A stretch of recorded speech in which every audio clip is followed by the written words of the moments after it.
Tricked into marriage, Genesis 29. Jacob worked in the house of his uncle Laban.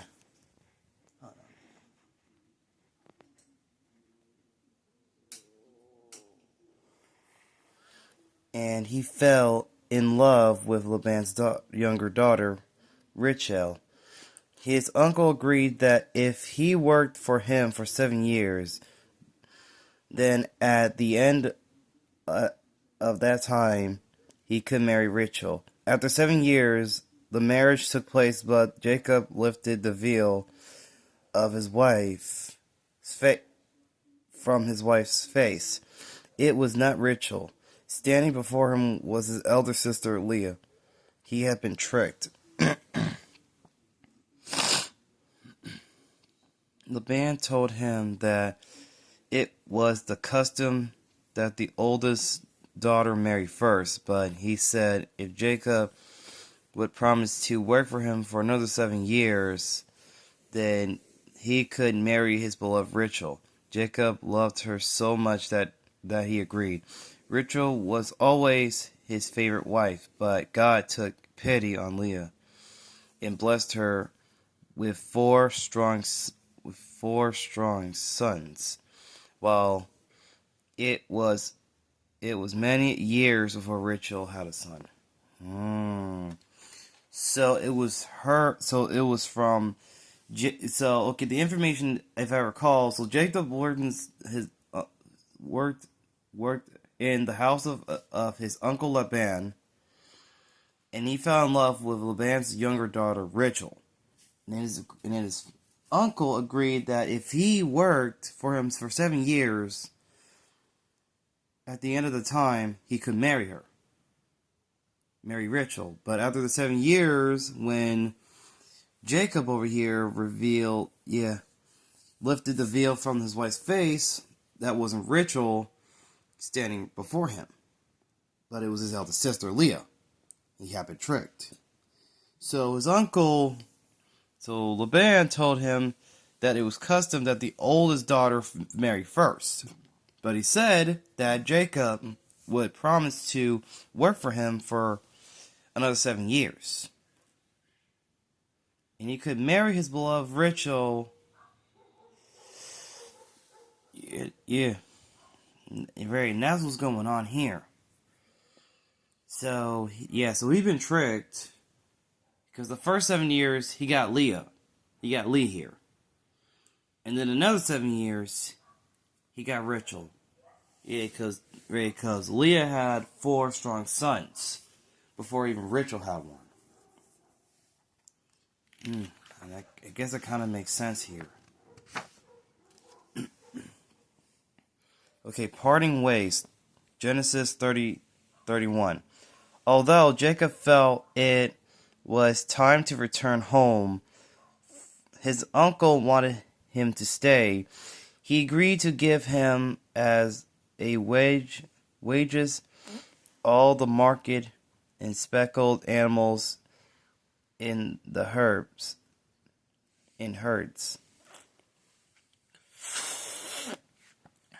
But then Laban tried to cheat Jacob by rounding up any marked animal and sending them away with his sons, so that all the new animals would be born without marks. That's pretty sneaky. But God told Jacob to place some fresh peeled branches in the animals' water droughts. When the strong, wealthy animals came to drink, and all the new animals that were born to them were spotted and speckled. In this way, all the strong animals went to Jacob, and all the weak animals went to Laban. Jacob knew his uncle would continue to cheat him, so one day he set off for home along with his family, servants, and animals. Laban chased after him, but in the end the two men agreed to let each other be. Okay, so Jacob almost about to get almost got cheated out again from Laban over here by rounding up any marked animals and sending them away with his sons. Until God told Jacob to place some fresh peeled branches in the animals' water troughs when the strong and wealthy animals came to drink. And that's what he did. And then Jacob knew that his uncle would continue to cheat him, so one day he set off along with all his family, servants, and animals. Laban chased after him, but in the end, the two men agreed to let each other be. That's what they just said, and that's what they did. That's what they did in this. That's what they did in this part. Oh yeah, now this is gonna be a storm of brewing here. Wrestling with God. Genesis 32:33. Jacob was worried as he returned home with his family, for he did not know how his brother Esau would greet him. When a messenger said that Esau was coming to meet him with 400 men, Jacob feared the worst. He sent some of his servants ahead with gifts for his brother to help appease him. Then he sent his family and everything he owns across the river. Jacob himself stayed behind alone to pray. Suddenly a man appeared, and the two of them wrestled together until daybreak. When the man saw that he could not overpower him, he touched Jacob's hip so that it was wrenched. When he asked Jacob to let him go, but Jacob replied, "Unless you bless me." Then the man said, "Your name will no longer be Jacob, but Israel, because you have struggled with God and with men to overcome." When Jacob asked his name, he gave no reply, but blessed Jacob, then understands that he had wrestled with God himself. And when God finally came face to face with his brother, he found that Esau has forgiven him and welcomed him with open arms. So, let me get the information straight. So Jacob returned. Jacob was worried as he returned home with his family, for he did not know how his brother Esau would greet him. Until further down the information, it says that when a messenger said that Esau was coming to meet him with 400 men, Jacob feared the worst. He sent some of his servants ahead with gifts for his brother to help appease him. And then further down, all of a suddenly a man appeared, with two of them wrestled together until daybreak. When the man saw that he could not overpower him, he touched Jacob's hip so that it was wrenched. Yeah, that's what happened here. And he asked Jacob to let him go, but Jacob replied, "Not unless you bless me." Then the man said, "Your name will no longer be Jacob, but Israel, because you have struggled with God and with men to overcome." And then when Jacob asked his name, he would not reply. God blessed Jacob right here. And Jacob understood that he had wrestled with God himself. And when Jacob finally came face to face with his brother, he found out that Esau had forgiven him and welcomed him with open arms. And that's what he did. Right, and that's what he did. Because that's what he did in the Bible. That's what he did. Which is no lie. Okay. Returning to Bethel. Bethel. Okay. Genesis 35, 36.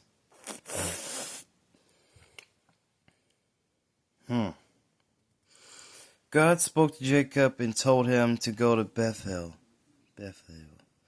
So Jacob traveled with his family and servants to Bethel. To Bethel. To Bethel. Yeah, Bethel.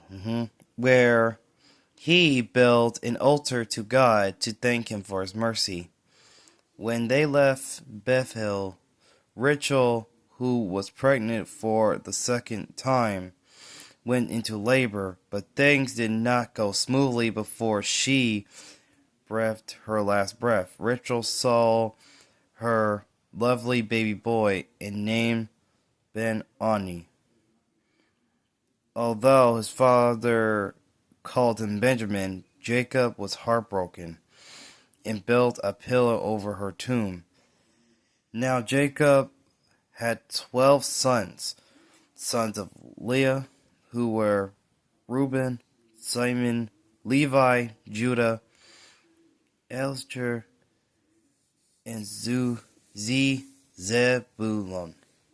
Joseph, and Benjamin, who were the sons of Rachel, Dan, and Naphtali, who were the sons of Rachel's maidservant, and God and Asher, who were the sons of Leah's maidservant.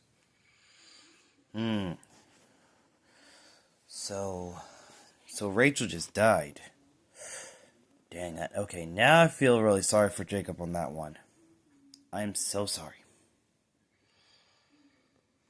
I am so sorry. I am so sorry for the loss here. At least they're in a better place from being harmed anymore. That's for sure.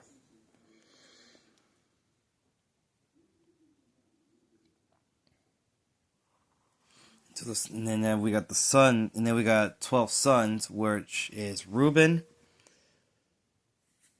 Simon, Levi, Judah, Issachar, and Zebulun, Joseph, and Benjamin.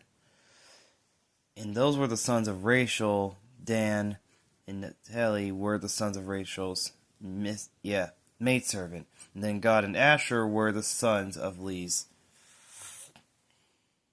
maidservant, which is kind of interesting thing to know about, but just wasn't ready for it to be like this. No.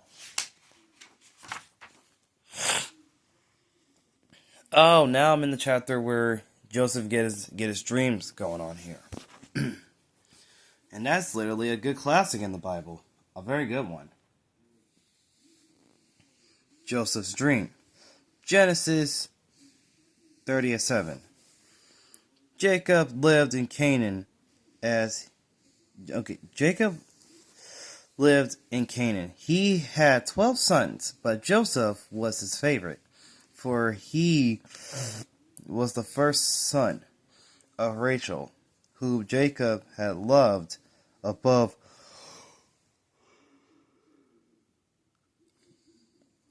all his other wives. To show Jacob just how much he loved him, Jacob had a wonderful coat made for him, a long-sleeved robe covered with colorful embroidery. His brothers were jealous, but what really angered them was he began telling them of his dreams he had. Last night I dreamed that we were collecting sheaves of grain when suddenly my shaft stood up straight and all of yours bowed down before it. What are you saying? Growled the brothers. That you're going to rule over us someday? be off of you. Right, and that was the first dream. Right, Joseph had that first dream when yeah, because he said last night I dreamed that they were collecting sheaves of grain. When suddenly the chef stood up straight, and all of yours bowed down before it. Right, because this was his story was going on here. Right, this was God's plan when this was going down. Unlike their brothers, ungrateful. Kind of ungrateful for that one. Joseph had another dream. This time the sun and the moon and the 11 stars were bowing down to me. He told his family. Even Jacob became quite cross when he heard about Joseph's latest dream. Do you really believe that your mother and I and all of your brothers are going to bow down before you? Don't get too big for your boots. But Jacob did wonder to himself about what the dream might mean. Right. And this was that was the second dream right there. But this time it says the sun and the moon and the 11 stars were bowing down to me. And that was going on. And that's God, and I know that had to be, and this has got to be God. Because God is supposed to be the Almighty. And that's serious business. Oh, I despise this. Oh, I despise this with a passion. Brother for sale. Genesis 37. Joseph's brothers had enough. Joseph's brothers had enough. What with the fabulous coat and now these dreadful dreams, they felt the time have come to get rid of their annoying brother. One day they were out in the fields. The brothers set upon him, tearing off his precious multicolored coat and throwing him into a deep pit. Then they sat down nearby to eat, deaf to his cries for help. Shortly they saw a caravan of Israelite traders passing by on their camels on their way to Egypt. Quick as a flash, they decided to sell Joseph to the traders. Then they took his beautiful coat and smeared it with the blood of a goat. Afterwards, they trooped home with long faces and showed the coat to their father, saying that Joseph has been killed by a wild animal. Jacob was heartbroken at the death of his beloved son. Man, that is a straight up lie. He didn't die. Your brothers, your sons here sold your brother. That's what happened. That was the evil thing what your sons did. 11 of them. And they just had enough? Like, that was your brother. You should be ashamed of yourselves. And you call yourself Joseph's brothers. Pitiful. Pitiful and shameful. Should be ashamed of yourselves. And that's coming from me of all people, and I wouldn't go that far. Should be ashamed. Shame. Shameful. Shameful, I said.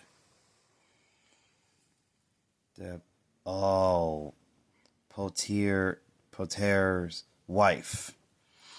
Yeah, this is still Joseph's time still. Right. Genesis 39. Joseph had been sold to one of Pharaoh's officials, a man named Potiphar. Potiphar. Potiphar. But God was still looking after him. He was clever and hard-working, and soon Potiphar decided to place him in charge of his household, of his whole household. But the peaceful times didn't last for Potiphar's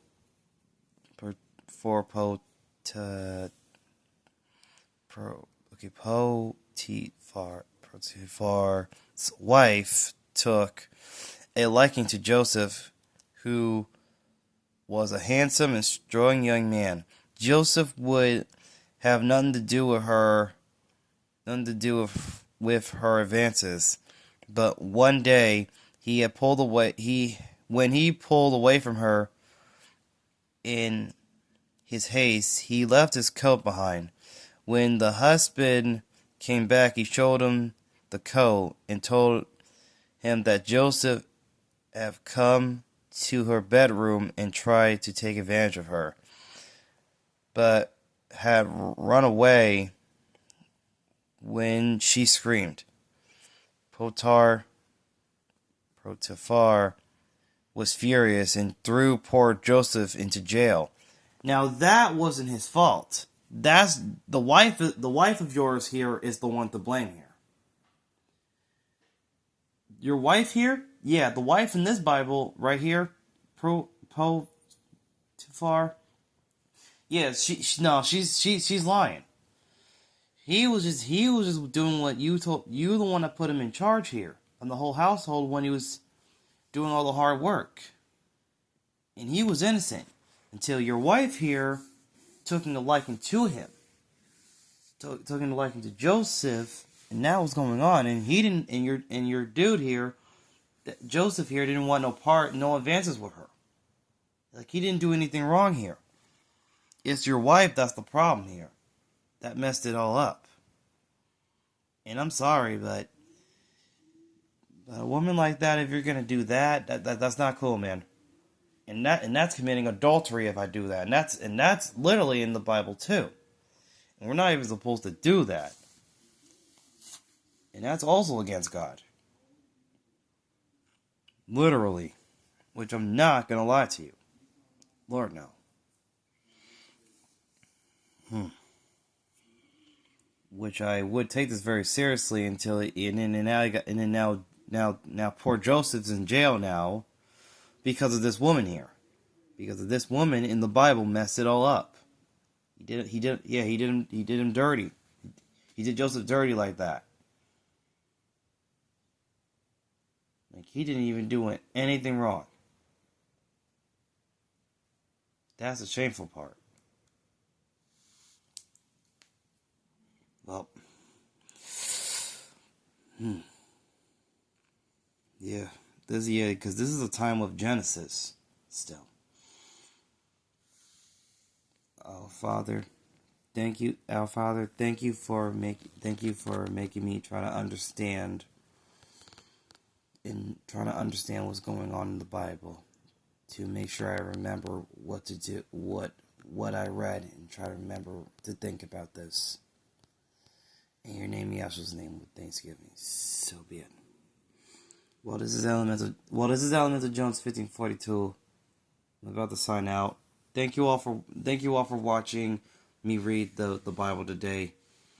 If you want more of this, I'll make sure to do it for you. Anyways, see you all the next time. Bye bye for now. See you.